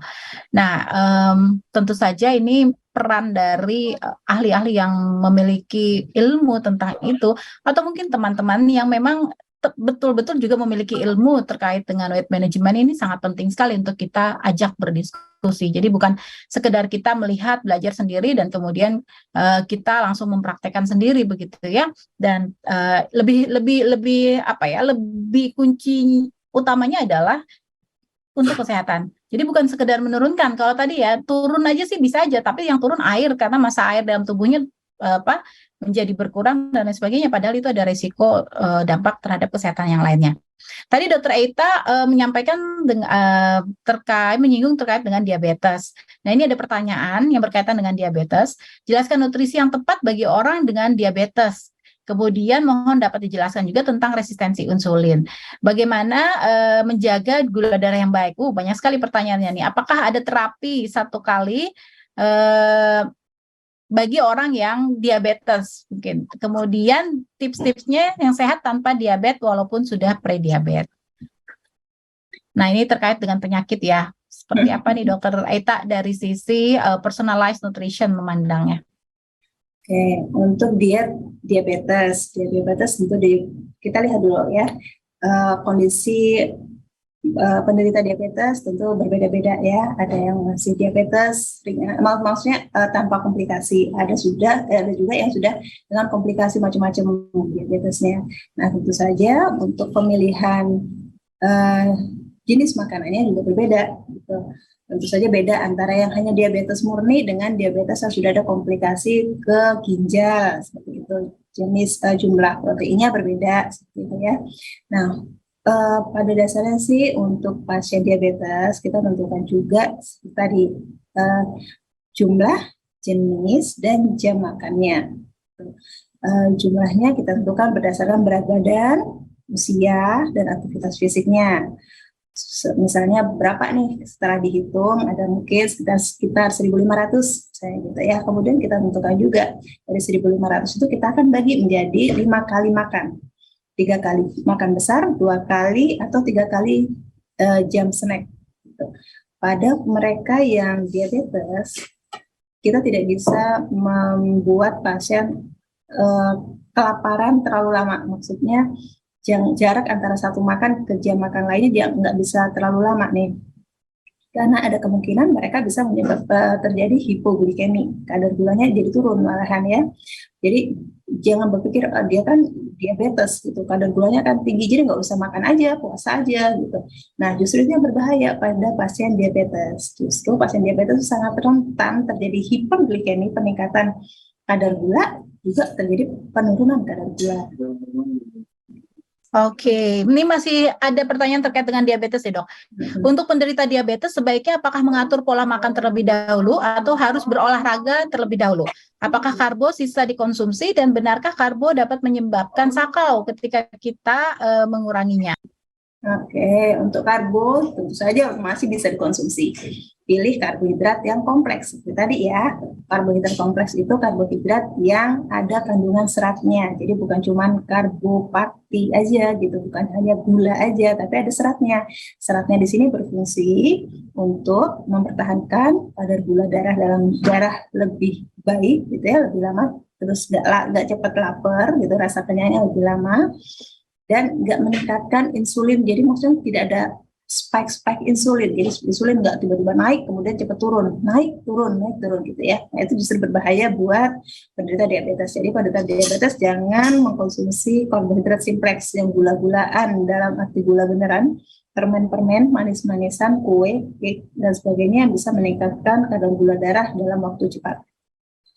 Jadi kita butuh peningkatan kadar gula darah tapi yang slow motion gitu, yang pelan gitu, tapi naik, kemudian turunnya juga pelan, tapi turun, itu enggak naik cepat, turunnya cepat. Kemudian apa tadi, olahraga dulu atau makan dulu? Ya harus dua-duanya gitu ya. Pengaturan pola makan benar, harus dilakukan juga olahraga. Jadi memang harus dilakukan bersamaan gitu. Tentu saja olahraganya sesuai dengan kemampuan juga ya. Kalau misalnya diabetesnya sudah menyebabkan komplikasi, kemudian agak sulit bahkan untuk olahraga, ya aktivitas yang ringan aja. Kalau misalnya tidak bisa berjalan, hanya misalnya bolehlah angkat beban dengan menggunakan tangan aja, misalnya dengan minuman atau botol minuman diisi air, kemudian mengangkat tangan seperti ya olahraga berulang-ulang seperti itu bagian atas tubuh. Kalau misalnya bagian atas tubuh yang lemah, bagian bawah tubuh bisa kita pilih yang ringan dan sesuai dengan kondisi pasien. Ya, tapi tetap harus dilakukan bersamaan. Ya, baik. Ini cukup banyak masih ya pertanyaan-pertanyaan, tapi kita dibatasin waktu.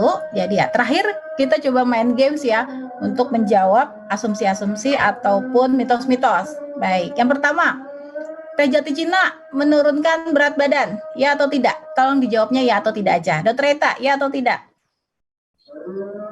Tidak. Teh jati Cina menurunkan berat badan? Ya atau tidak? Enggak. Kak Fikri tidak. Oke, begadang. Ya, selalu begadang akan membuat badan gemuk. Yes atau no? Ya atau tidak? Yes. Ya, Kak Fikri, bergadang membuat badan gemuk ya atau tidak? Belum tentu. Belum tentu. Oke. Tapi bisa ya, Bisa ya. Oke. Ya, karena pas waktu begadangnya ada singkong goreng, kemudian pisang goreng, ya. Oke. Terus kemudian workout tiap hari, tidak perlu defisit makanan menurunkan berat badan, ya atau tidak? Hanya workout aja, nggak perlu makannya, boleh bebas tanpa pantangan dan lain sebagainya, tanpa pengaturan. Dokter Eta? No. Kak Fikri? Iya, oke.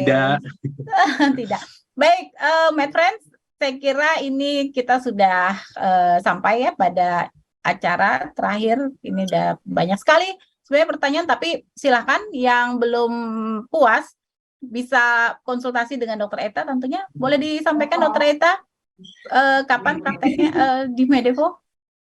Oke, baik. Bagi yang ingin berkonsultasi lebih lanjut atau menanyakan seputar gizi yang lebih personal, bisa menghubungi saya di Medevo pada setiap hari kerja, Senin sampai Kamis, pukul 10 sampai 12, dan Jumat pukul 10 sampai pukul 11 waktu Indonesia Barat. Oke, jadi itu ya, my friends ya. Ingat, lebih bagus kita melakukan program ditemani dengan ahlinya atau coachnya yang tepat.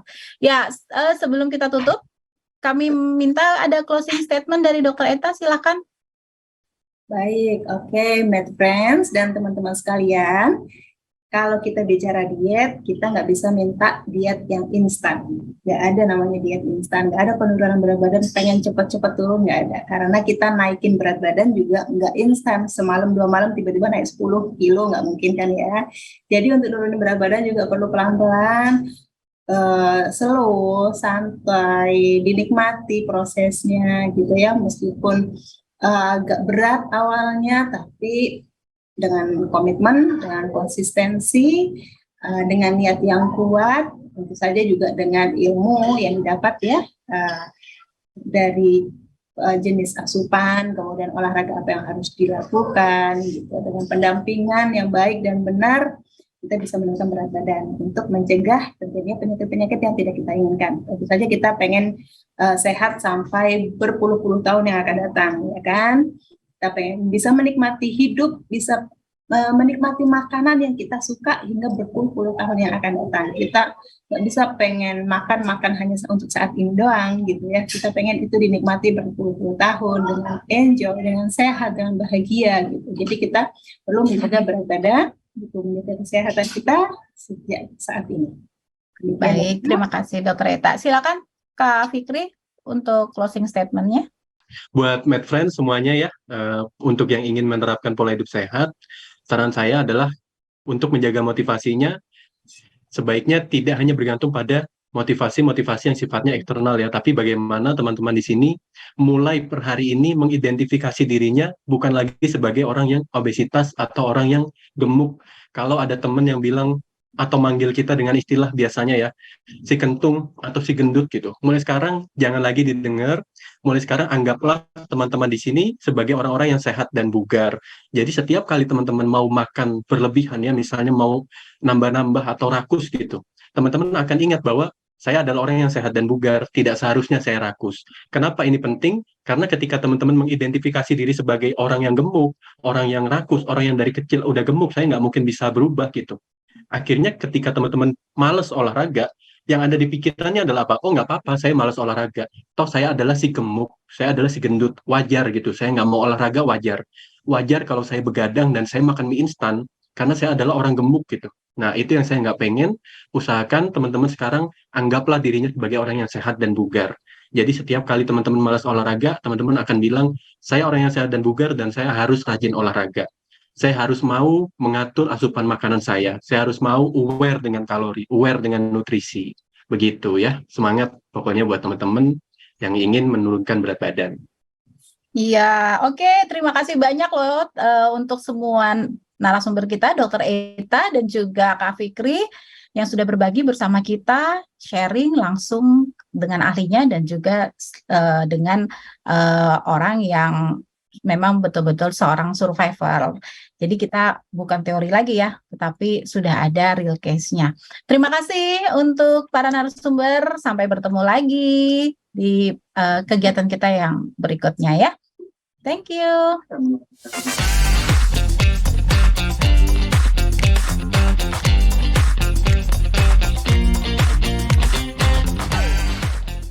Terima kasih MedFriends yang masih bersama kami sampai saat ini. Tiba saatnya untuk pengundian door prize, yaitu saldo OVO masing-masing senilai 250.000 untuk 4 orang pemenang. Langsung saja kita undi ya, siap-siap MedFriends. Kita masuk ke pengundian pertama. Kita hitung mundur. 3, 2, 1.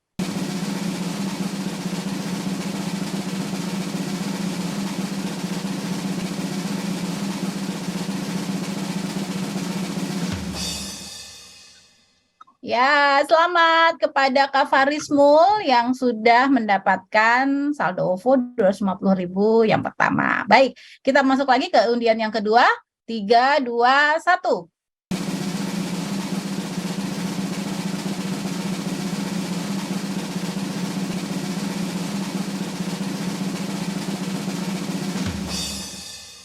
Ya, terima kasih kepada Kak Sinta Suang untuk mendapatkan 250.000 saldo OVO dari yang kedua. Oke, kita masuk lagi yang ketiga.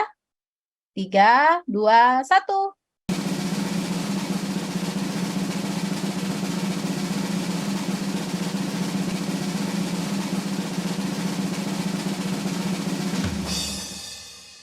Oke, selamat kepada Kak Safira Zuhda yang sudah mendapatkan saldo OVO Rp250.000. Dan yang terakhir, kita masuk ke undian yang keempat. Ya, kita mulai. 3, 2, 1.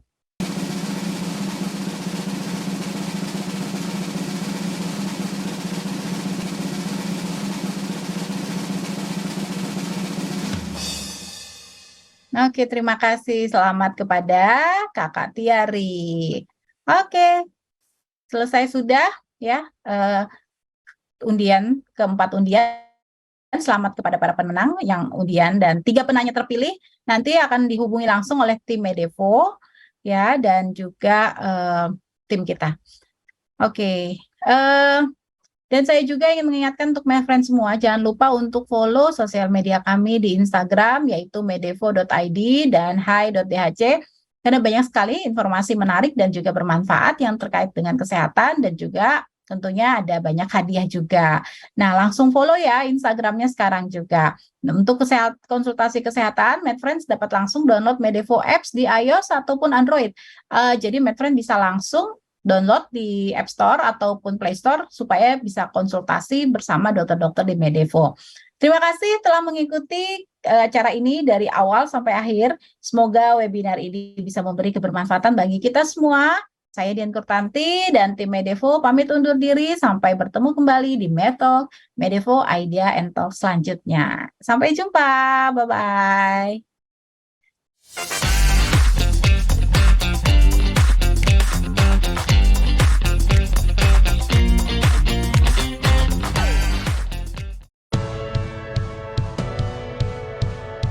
Hai DHC Season 1, until everyone is well. Healthcare has never been about healthcare only.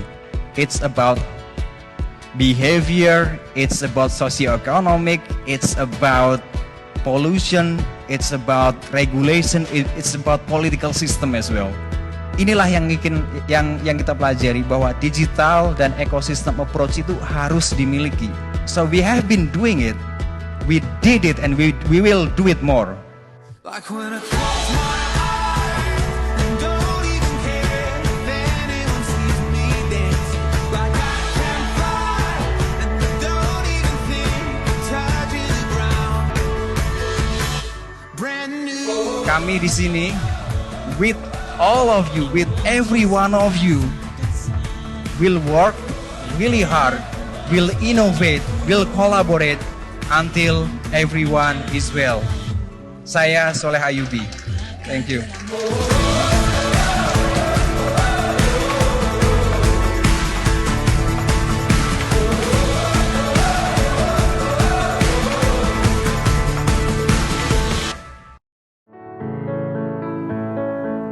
Indonesia merupakan negara kepulauan dengan lebih dari 16.000 pulau.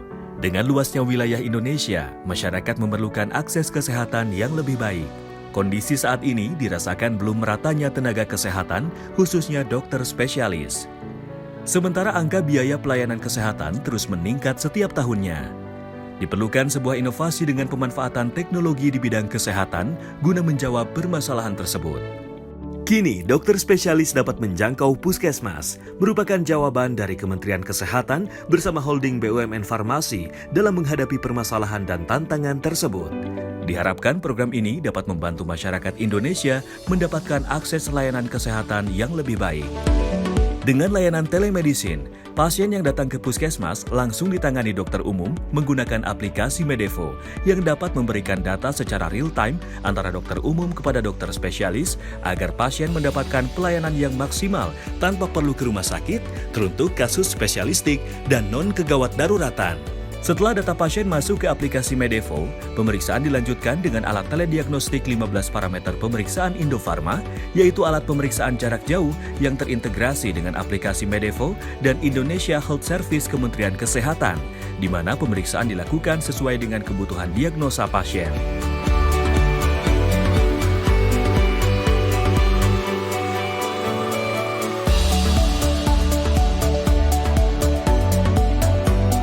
Berikut pemeriksaan yang dapat dilakukan dengan menggunakan alat telediagnostik Indofarma.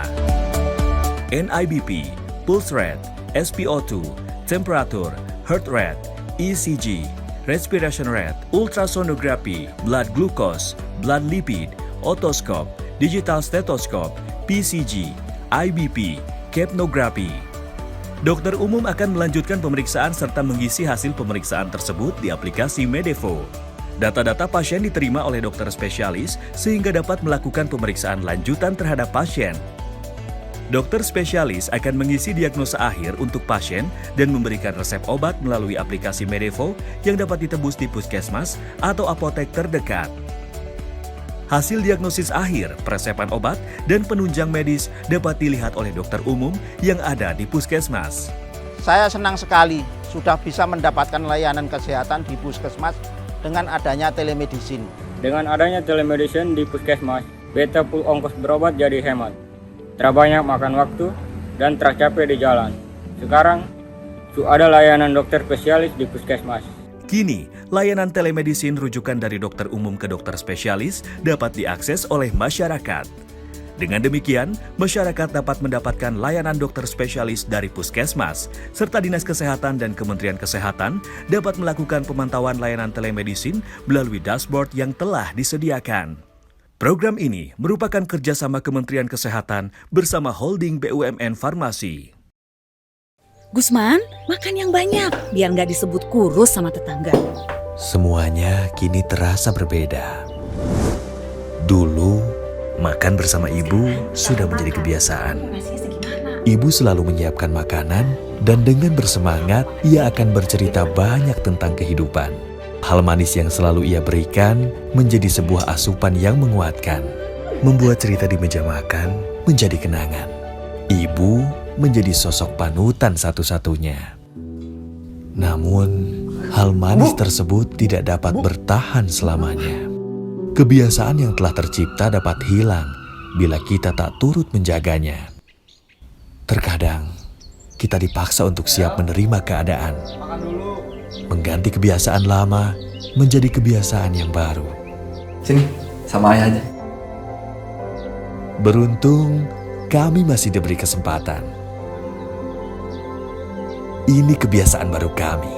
Tidak ada kata terlambat untuk tetap sehat. Demi diri sendiri dan juga orang yang kita sayangi. Nenek, konsultasi dulu ya. Ibu, untuk obat diabetesnya masih dikonsumsi secara teratur kan ya? Telemedicine for everyone.